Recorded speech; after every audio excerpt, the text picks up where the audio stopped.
Almarhum Pendeta Rahmiati pernah menyampaikan hal ini. Hidup itu buat apa? Buat apa hidup? Nah, apa yang melatar belakangi dan mengapa ini penting buat kita semua? Mari kita belajar bersama dengan Ibu Pendeta Rahmiati. Selamat menyaksikan. Halo, selamat malam rekan-rekan yang saya kasih dalam nama Tuhan Yesus. Kembali bersama dengan saya Feby Timotius dari Bara Digital Ministry. Dan malam hari ini kita akan kembali belajar bersama dengan hambanya, Pendeta Calvin Budiman. Kita mau bicara tentang nubuatan. Nah, ini pasti sesuatu yang juga teman-teman dengar, teman-teman perhatikan, dan mungkin teman-teman tanyakan tentang hal ini. Prinsip praktis dalam membaca nubuat Alkitab. Jadi kita juga boleh bahkan berhati-hati dalam mengerti ini dan juga dalam konteks mendengar dan juga mempraktekkannya dalam kehidupan kita. Sebelum kita belajar, kita berdoa terlebih dahulu. Tuhan Yesus yang baik, yang mengasihi kami rindu untuk belajar firman Tuhan di malam hari ini. Berkati supaya apa yang akan disampaikan oleh hamba-Mu Pendeta Calvin, kami boleh mengerti, memahami sesuai dan seturut dengan kebenaran firman Tuhan, dan ketika kami bisa menyaring, bahkan juga dalam praktek kehidupan kami lebih peka atas apa yang firman Tuhan katakan di dalam hidup kami. Terima kasih, dalam nama Tuhan Yesus kami siap belajar. Amin. Selamat malam Pak Calvin, saya persilakan Pak. Selamat malam Pak Feby, selamat malam semuanya, Shalom dalam Kristus. Seperti tadi yang sudah disebutkan, pada kesempatan kali ini saya ingin membagikan prinsip praktis dalam membaca nubuat Alkitab. Saya akan mulai dengan satu bagian firman Tuhan yang saya akan bacakan dari 2 Petrus pasal 3 ayat 1 sampai dengan yang keempat. Demikian bunyi firman Tuhan. Saudara-saudara yang kekasih, ini sudah surat yang kedua yang kutulis kepadamu. Di dalam kedua surat itu, aku berusaha menghidupkan pengertian yang murni oleh peringatan-peringatan, supaya kamu mengingat akan perkataan yang dahulu telah diucapkan oleh nabi-nabi kudus, dan mengingat akan perintah Tuhan dan juru selamat yang telah disampaikan oleh rasul-rasulmu kepadamu. Yang terutama kamu harus ketahui ialah bahwa pada hari-hari zaman akhir akan tampil pengejek-pengejek dengan ejekan-ejekannya, yaitu orang-orang yang hidup menuruti hawa nafsunya. Kata mereka, di manakah janji tentang kedatangannya itu? Sebab sejak bapa-bapa leluhur kita meninggal, segala sesuatu tetap seperti semula pada waktu dunia diciptakan. Demikian firman Tuhan sekali lagi dari 2 Petrus pasal 3 ayat 1 sampai dengan yang keempat. Nah, saudara, sekali lagi pada kesempatan ini saya ingin membagikan prinsip praktis di dalam membaca nubuat Alkitab. Sudah tentu dalam waktu yang terbatas ini kita tidak akan bisa membahas secara menyeluruh begitu ya, secara detail setiap prinsip yang saya akan bagikan malam hari ini, tetapi semoga prinsip-prinsip ini boleh menolong kita untuk membaca dan menafsirkan nubuat-nubuat di dalam Alkitab dengan lebih bertanggung jawab, begitu.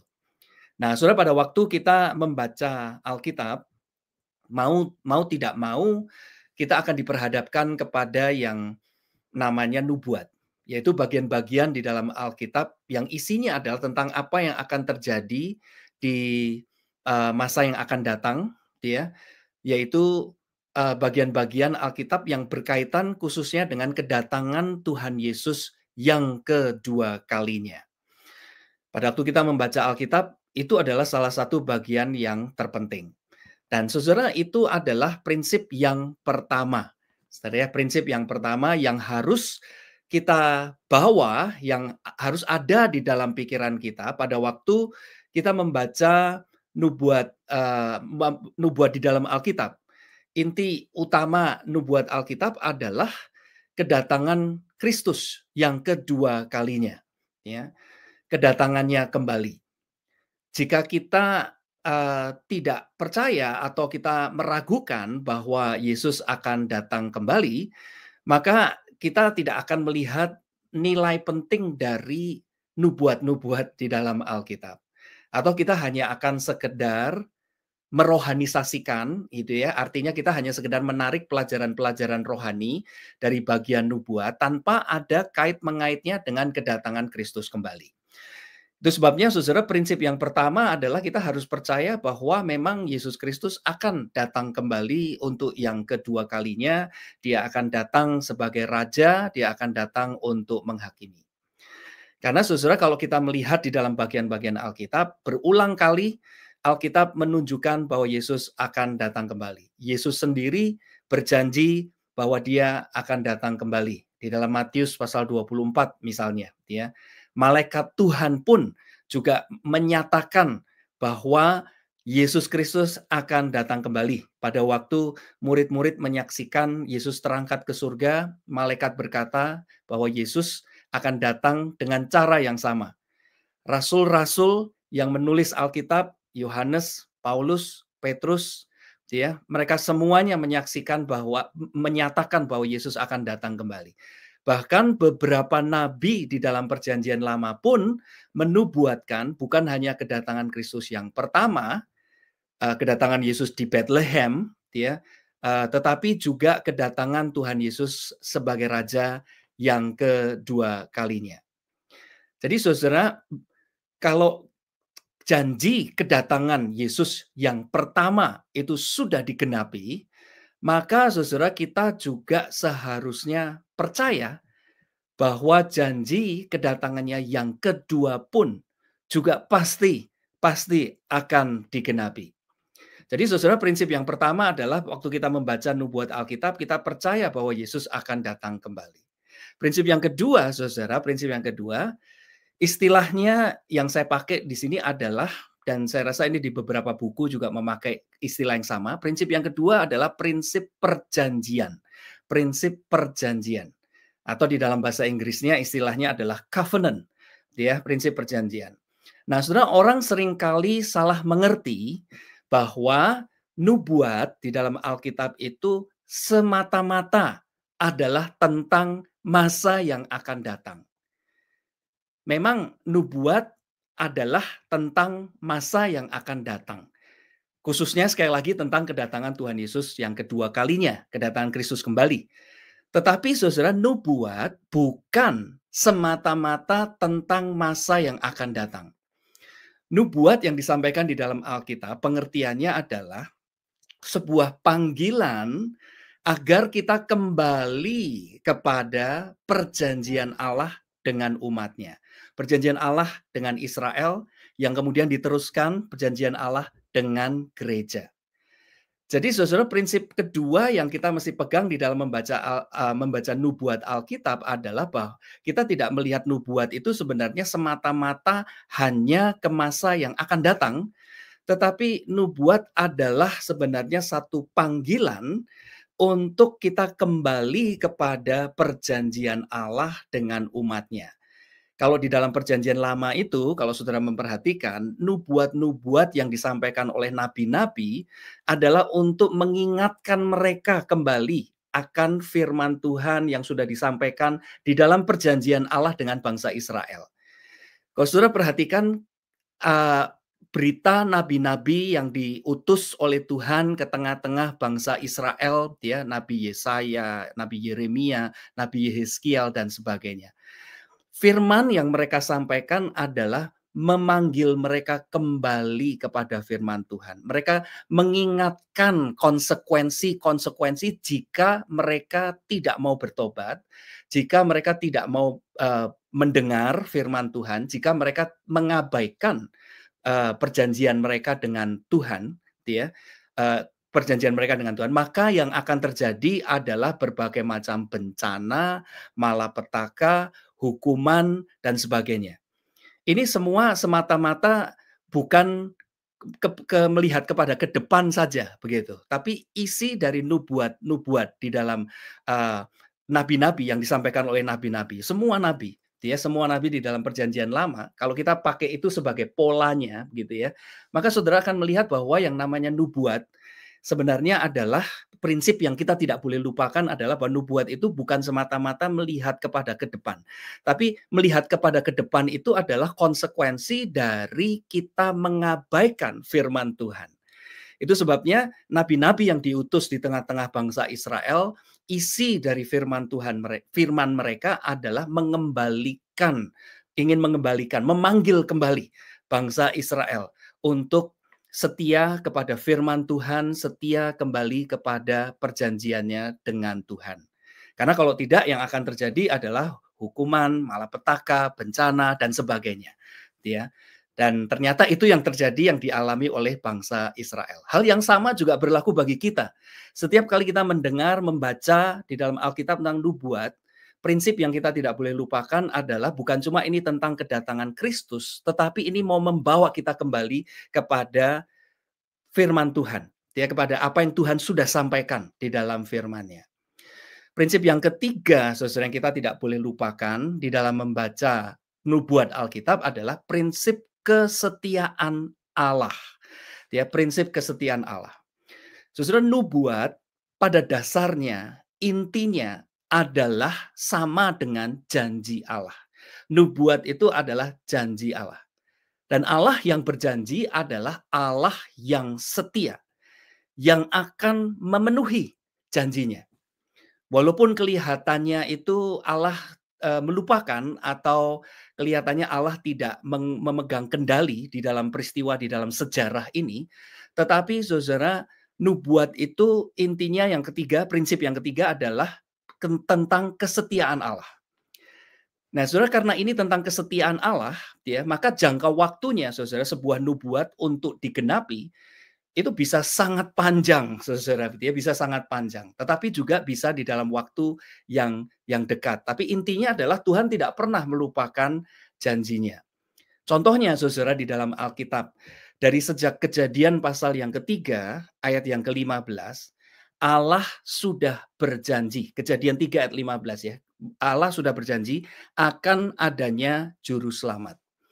Nah, saudara, kalau saudara perhatikan janji tersebut dan saudara menghitung waktunya, kapan Allah memenuhi janji itu, janji tersebut dipenuhi kurang lebih 4.000 tahun kemudian. Ya, 4.000 tahun kemudian baru janji itu digenapi di dalam kedatangan Kristus, begitu. Jadi pemenuhan janji Allah itu bisa di dalam jangka waktu yang panjang, tetapi itu semua mau menunjukkan kesetiaan Allah, bahwa Allah tidak melupakan janjinya.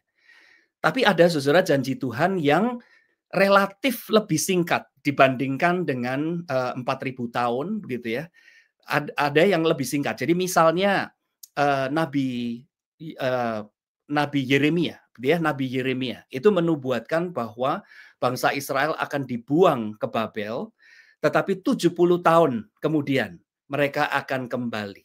Dan itu janji Tuhan digenapi. 70 tahun kemudian bangsa Israel itu betul kembali ke Babel. Jadi, saudara, nubuat, prinsip yang ketiga adalah sama dengan kesetiaan Allah. Ini tentang kesetiaan Allah.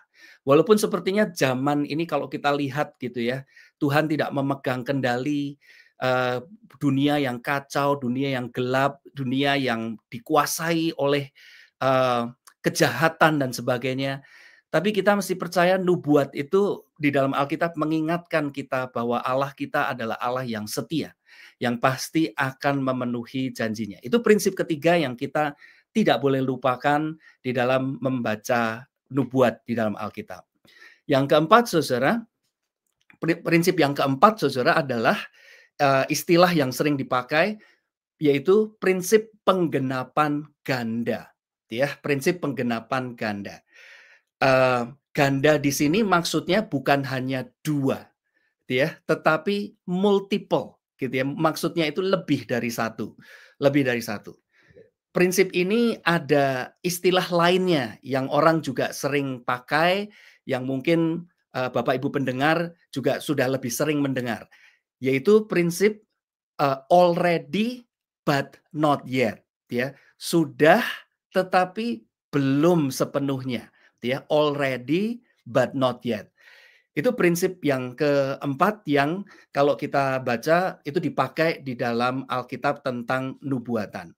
Sesuatu yang sebenarnya sudah dipenuhi tetapi yang belum sepenuhnya, gitu ya. Atau prinsip di mana nubuat itu memiliki beberapa kali penggenapan. Misalnya contohnya Saudara ya, Yesaya pasal 7 ayat yang ke-14.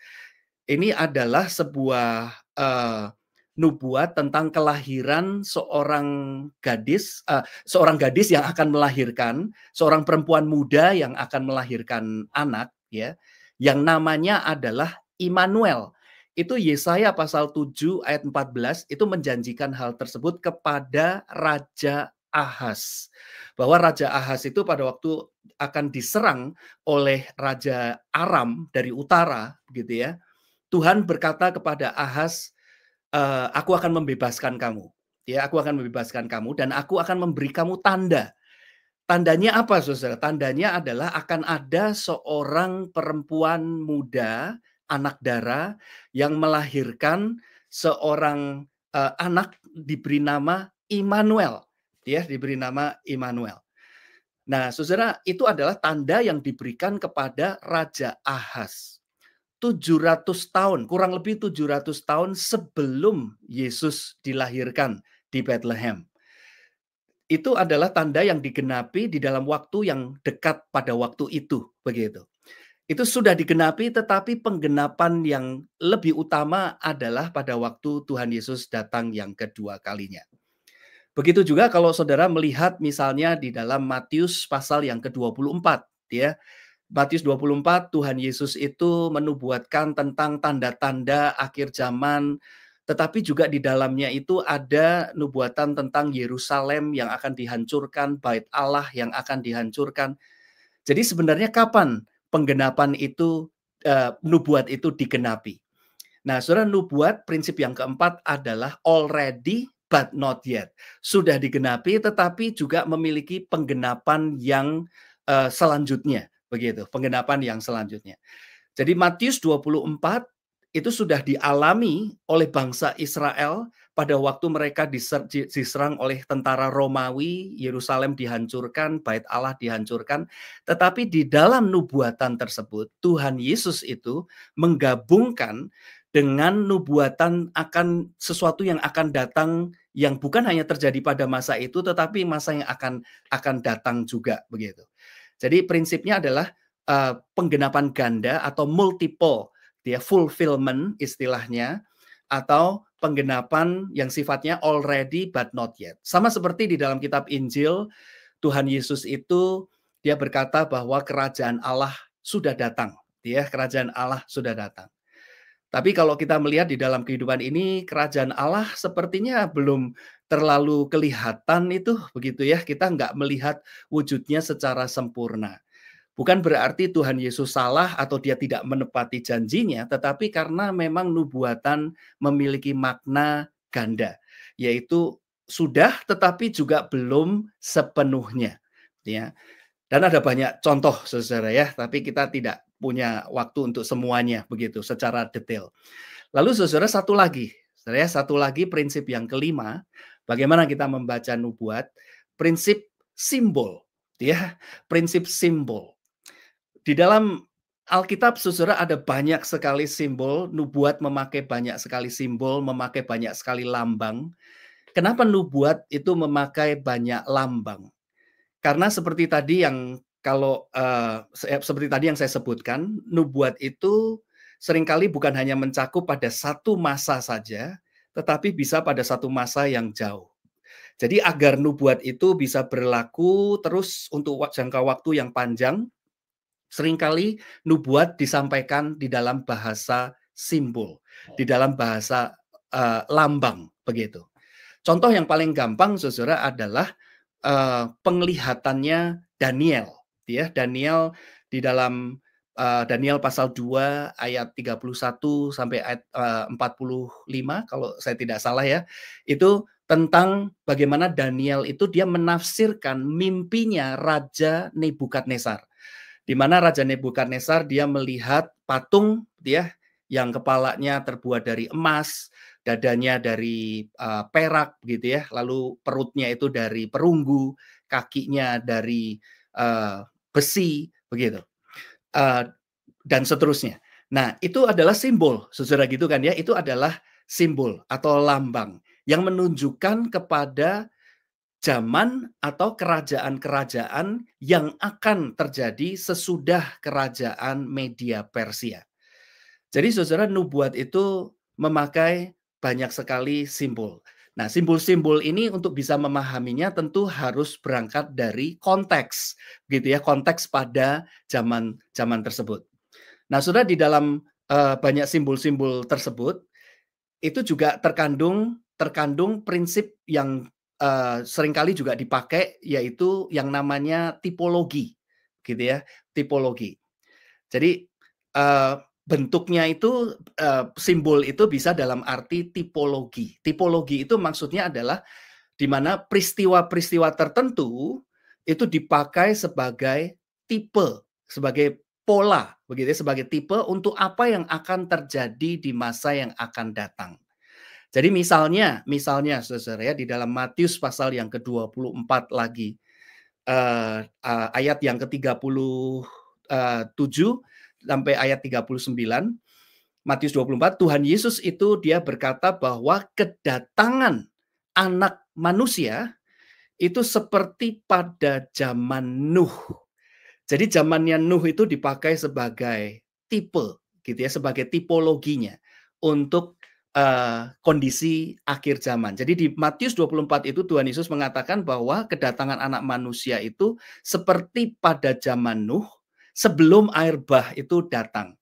Jadi mereka itu makan, minum, kawin dan mengawinkan gitu ya. Lalu tiba-tiba air bah itu datang. Lalu Tuhan Yesus memakai itu sebagai tipenya. Begitu juga pada waktu kedatangan dia yang kedua kalinya, itu seperti kondisi pada zamannya Nabi Nuh. Nah, saudara, itu adalah 5 hal yang sekedar pengantar begitu ya, untuk mendorong kita memperhatikan dan mempelajari nubuat dengan lebih sungguh-sungguh, ya, karena Yesus pasti akan datang kembali. Saya akan tutup dengan sekali lagi nasihat dari Petrus pasal yang ketiga, tetapi kali ini dari ayat yang ke-14 dan ayat yang ke-15. Di ayat 14 dan ayat 15. Demikian bunyi firman Tuhan. Sebab itu saudara-saudaraku yang kekasih, sambil menantikan semuanya itu maksudnya adalah hari Tuhan, hari di mana Kristus datang kembali. Sambil menantikan semuanya itu, kamu harus berusaha supaya kamu kedapatan tak bercacat dan tak bernoda di hadapannya dalam perdamaian dengan Dia. Anggaplah kesabaran Tuhan kita sebagai kesempatan bagimu untuk beroleh selamat. Demikian pembelajaran kita malam hari ini. Semoga ini boleh mendorong, memotivasi setiap kita untuk kita lebih memperhatikan dengan sungguh-sungguh nubuat di dalam Alkitab, karena itu adalah salah satu bagian yang penting dari Alkitab. Demikian Pak Febi pembahasan kita malam ini. Baik, terima kasih Pak Calvin untuk pembahasannya. Ada 5 hal yang kita semua sudah dengar, dan bagaimana prinsip ini juga ini betul ya, sangat penting dalam hidup kita bahkan juga hari-hari ini, Pak. Nah, apakah di bagian tadi penutup saat Pak Calvin sampaikan dari ayat itu salah satu atau cara terbaik untuk menanggapi ketakutan atau kegelisahan yang sering kali muncul ketika orang membaca misalnya nubuatan tentang akhir zaman begitu, Pak? Boleh dikasih ringkasan sedikit, Pak? Ya. Jadi kalau kita perhatikan nasihat Petrus yang terakhir itu, nasihat Petrus mendorong mereka untuk memperhatikan tentang hari kedatangan Tuhan itu sebenarnya bukan untuk menakut-nakuti mereka, tetapi justru untuk, sekali lagi seperti tadi yang saya sebutkan, prinsip nubuat sebenarnya yang salah satu yang utama adalah membawa kita kembali kepada firman Tuhan, gitu. Jadi Petrus itu mengingatkan pada waktu kita membaca tentang nubuat-nubuat di dalam Alkitab, itu akan membuat kita lebih sungguh-sungguh di dalam kita memperhatikan firman Tuhan, di dalam kita hidup lebih sesuai dengan firman Tuhan, begitu. Jadi sama seperti kita menantikan kedatangan seorang yang penting, kita bersiap-siap gitu. Petrus di sini dia mengingatkan kita bahwa kenapa penting untuk kita mengingat tentang kedatangan Tuhan supaya kita betul-betul kembali kepada firman Tuhan, kepada apa yang Tuhan mau kita taati, mau kita lakukan di dalam hidup ini, gitu. Baik, terima kasih Pak untuk penegasannya. Nah, ketika prinsip ini kan prinsip yang ada di dalam Alkitab dan seharusnya menjadi dalam tanda kutip standarisasi begitu ya Pak, ketika kita mendengar, melihat, membaca tentang nubuatan. Nah, bagaimana menghadapi ajaran-ajaran yang dalam tanda kutip menyalahgunakan, yang mungkin bersifat spekulatif, yang cukup berlebihan dan berbahaya, bahkan mungkin untuk kepentingan pribadi atau kelompok, Pak? Atau apakah ya udah yang penting saya punya 5 prinsip ini, ya yang lain terserah, atau bagaimana, Pak? Ya, ya memang di dalam membaca tentang nubuatan dan menafsirkan nubuat-nubuat di dalam Alkitab itu ada banyak sekali penafsiran gitu. Dan seringkali menurut saya penafsiran-penafsiran yang tidak bertanggung jawab atau kurang sesuai dengan prinsip firman Tuhan itu yang membuat orang sebenarnya jadi malah menganggap bahwa nubuat itu tidak terlalu penting begitu ya, karena kayak misalnya seperti orang-orang yang memakai nubuat untuk menghitung hari, untuk mencari tanda-tanda mana yang itu sesuai dengan apa yang Alkitab katakan begitu. Jadi sekali lagi sebenarnya itu bukan tujuan utama nubuat gitu. Karena misalnya soal menghitung hari itu Tuhan Yesus sudah dengan jelas mengatakan, bahkan dia sendiri pun tidak mengetahui pada waktu dia berbicara soal nubuat di dalam Matius 24 itu, gitu kan, hanya Bapa yang tahu. Jadi artinya nubuat itu bukan untuk menghitung-hitung hari, bukan untuk menghitung zaman begitu, tetapi menurut saya sekali lagi sesuai dengan prinsip yang kita bahas pada malam hari ini, dan saya percaya itu tujuan dari nubuat, yaitu mengembalikan kita kepada firman Tuhan. Karena kalau kita lihat di dalam prinsip-prinsip bagaimana nabi-nabi itu diutus begitu ya di dalam perjanjian lama, nabi-nabi itu beritanya kepada bangsa Israel adalah mau mengembalikan mereka kepada perintah Tuhan, pada firman Tuhan yang Tuhan sudah sampaikan sebelumnya. Nah, itu seringkali hal yang dilupakan begitu. Seringkali itu prinsip penting yang dilupakan dan kita hanya memakai nubuat itu untuk melihat kepada sesuatu yang untuk menduga-duga, menerka apa yang akan terjadi di masa yang akan datang. Nubuat itu memang berkaitan dengan masa yang akan datang.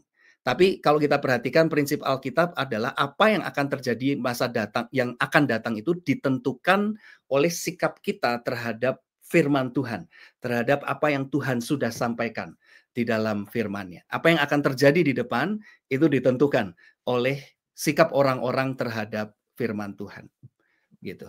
Oh gitu Pak. Jadi kalau mulai saya tanya lebih lanjut bagian ini sangat menarik. Artinya berarti kan kalau bicara tentang sikap kita terhadap firman Tuhan ini, ya kalau secara khusus tentang nubuatan berarti setiap orang percaya itu dipanggil untuk secara umum bersikap kepada firman Tuhan, bukan hanya kepada nubuatan tetapi kepada perintah atau kepada mandat yang ada di dalam keseluruhan Alkitab itu yang jadi dasarnya gitu ya Pak, atau memang ini hanya melihat khusus dalam konteks misalnya bicara tentang nubuatan atau bagaimana Pak?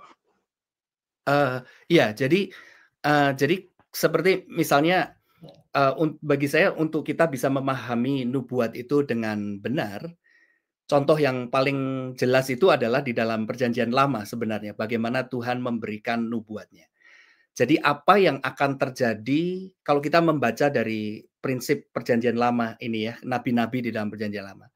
Apa yang akan terjadi dengan bangsa Israel pada waktu itu? Mereka akan dibuang, mereka akan kembali, mereka akan dijajah oleh bangsa lain.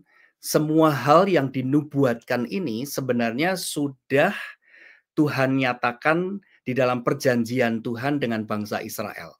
Jadi kalau misalnya kita membaca di dalam kitab Ulangan, gitu ya, kitab Ulangan itu perjanjian Tuhan melalui Musa begitu ya dengan bangsa Israel. Kalau mereka setia, mereka akan tetap tinggal di tanah perjanjian tersebut. Kalau mereka tidak setia, mereka akan dibuang.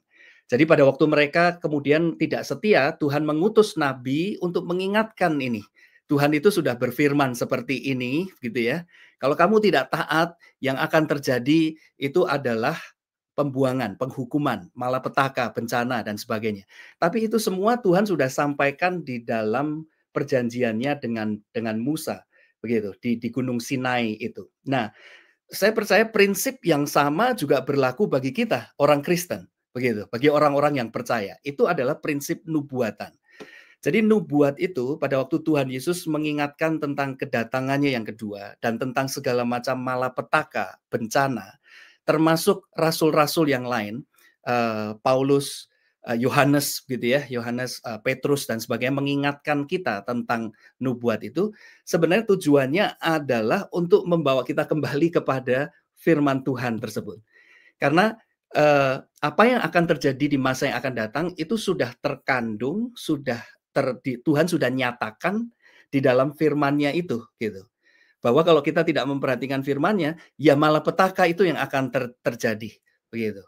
Segala macam bencana, malapetaka dan sebagainya. Itu sudah terkandung di dalam firman Tuhan yang Tuhan sampaikan. Gitu.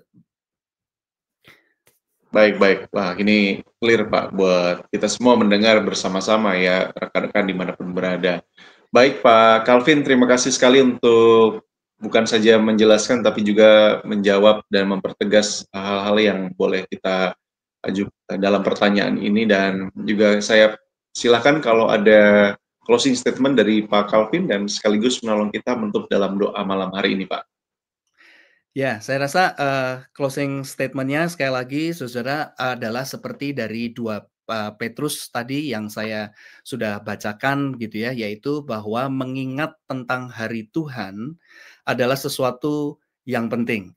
Mengenal tentang nubuat itu membuat kita mengenal tentang kesetiaan Allah, janji Allah, keselamatan yang Allah sudah berikan, dan juga tentang situasi zaman di mana kita itu tinggal gitu. Dan itu mendorong kita untuk betul-betul memperhatikan kebenaran firman Tuhan dan bagaimana kita hidup sesuai dengan kebenaran firman Tuhan tersebut. Semoga kita mau lebih memperhatikan kepentingan dan kebenaran yang terkandung di dalam nubuat-nubuat Alkitab ini. Mari kita tutup di dalam doa. Bapa di surga, sekali lagi Tuhan, kami sungguh bersyukur Tuhan untuk firman-Mu yang boleh menjadi penuntun dan pedoman bagi kehidupan kami, untuk kami boleh taati Tuhan di dalam hidup ini, dan untuk kami boleh memakai firman-Mu untuk menantikan kedatangan-Mu, dan untuk kami boleh mengantisipasi, melihat situasi zaman yang juga Engkau pakai Tuhan untuk mengingatkan kami akan kedatangan-Mu kembali ke dalam dunia ini. Terima kasih ya Tuhan, biarlah firman-Mu ini boleh terus Engkau sendiri Tuhan yang memperjelas di dalam hati dan pikiran setiap kami, sehingga kami boleh menerapkan dalam hidup kami. Berkati juga untuk setiap kami yang sudah mendengar Tuhan, berkati kami Tuhan dengan kuat kuasa-Mu di dalam situasi kehidupan kami masing-masing. Terima kasih ya Tuhan, di dalam nama Tuhan kami Yesus Kristus kami berdoa. Amin. Amin. Sekali lagi terima kasih untuk Pak Calvin malam hari ini sudah menjadi saluran berkat buat kita semua, dan juga terima kasih untuk atensi kebersamaan dari rekan-rekan semua dimanapun berada. Tuhan lindungi dan Tuhan akan senantiasa berkati. Saya Feby dan Pendeta Calvin serta kerabat yang melayani balik layar kami undur diri. Tuhan berkati kita semua. Amin.